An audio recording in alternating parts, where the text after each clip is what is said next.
This is True Buzz, that Mary J. Now we ain't new to this. For my stoners and for my cannabis enthusiasts, never heard a show as good as this.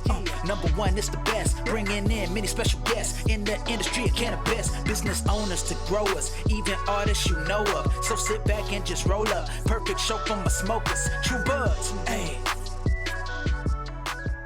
I'm glad for your podcast. I'm grateful for your podcast, and I'm hoping that other people are grateful for it as well. So if so, give Jack's video a like and leave a comment. My goodness, this is good content because this is a movement, and I agree that especially the cannabis beverage game, which hats off, because I had never really done cannabis beverages until you, and myself being a low dose consumer. I'm not someone who's going to, smoke a whole blunt to myself. That's just not me.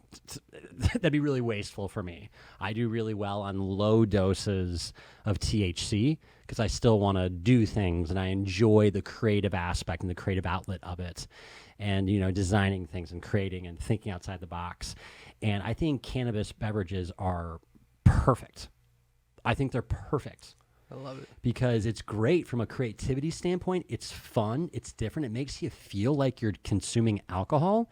And considering that's so ingrained in our culture, you're feeling like you're having that effect, but you're not.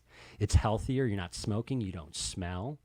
Let's be honest. I've noticed some of it's much more cleaner because obviously, you're creating something. And consistent, with cleaner. Thank you. The consistency is huge, I think, because even somebody making all my own edibles, it's so unpredictable.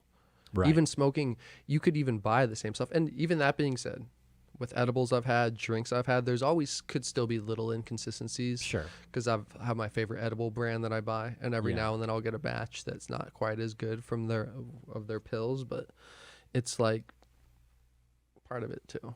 I mean.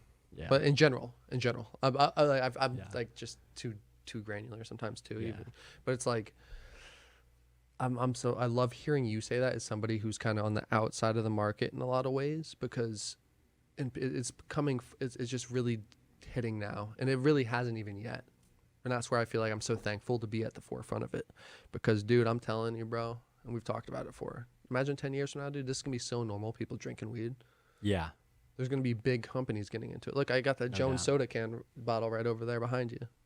I did a video about that. I think I told you about that. Jones Soda, they're a big soda brand out of East Coast. I used to grow up. Yeah, dude, I know Jones Soda. I used to get slices of pizza in Jersey and drink that shit. Jones Soda. And they did a cannabis one? Yeah, it's called Mary Jones. Dude, I had no idea. Yeah. Whoa, that's legit. I didn't know that. Yeah. Of course, like the regular soda, super sugary. Right. That thing has like 100% daily value, like 80%. I'm talking about my ass here, but probably 75. I don't know what the value is. There's a lot of sugar, but that being said, I'm a huge fan. I love it. And that's always another line to walk in the cannabis industry, right? Is like, I have a nostalgic feeling for that product, and there's certain things, but it's like, when's the level to cut off where it might ruin the little man who's been in the game doing shit right for so long, the little grower, the little manufacturer, the little distribution company. When is that point? And that's why it's always been, we've talked Amazon before and stuff on this podcast too, is like, I'm a fan of getting it to the masses. I'm 100% fan of that. I believe anybody should have that. But what's the change in that market? Maybe you should be smart enough to know the market and just change with the market. That's part of the American way. So I don't really have I'm on a rant here, but it's just one of those things where it's like, I'm conscious of personally. Right. Is where it's like, even buying that Jones Soda, I don't know much about their story, but I'm like, they're a big brand. They came in, they got some good footing right away. I have a feeling for it, but it's like, and I'm not undercutting anybody else. I buy everybody's beverages, but just in the future in general, it's like, what if all of a sudden Coca-Cola made cannabis-infused Cokes? And of course they will. They probably already have it. Yeah, so they're probably working on it. So what's that? Like, that's what I think about. If they came into the market and is a multi-state operator, and let's just say they had a licensing in place because they have so much money to every legal state.